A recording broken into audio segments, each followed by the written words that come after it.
Pricing an apartment in New York City is more of an art than a science, but there are a number of factors to consider when valuing your condo or co-op in New York City. Neighborhood. Each neighborhood in New York City has its own pricing ecosystem, which means the comparable apartments you choose to analyze must be in the same neighborhood as your home. If you're selling in a larger building, most, if not all, of the comps you analyze should be from within your building. Price point and size.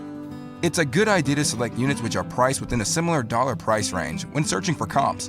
For example, let's say you're selling a 1-bedroom, 1-bathroom condo in the East Village, which is worth under $1 million.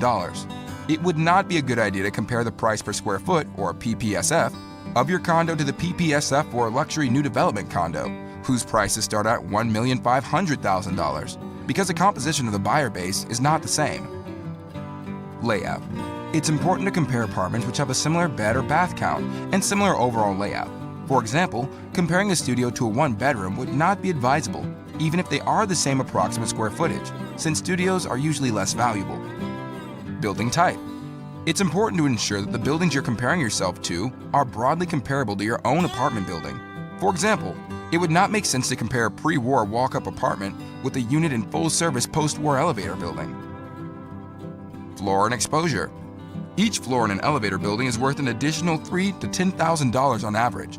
While the difference between floor 25 and 28 may only be worth roughly $10K, the difference between floor 2 and floor 6 could be worth $30K or more.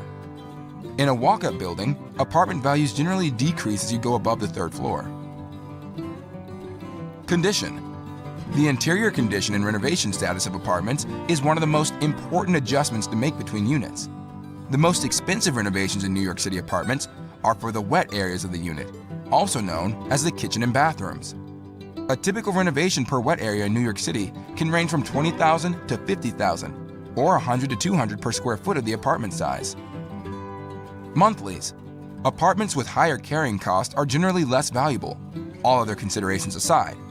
If an apartment has a drastically higher or lower monthly maintenance or common charge bill, then a valuation adjustment should be made. Age of comps. The value of real estate can rise and fall quickly in New York City in as little as a few months.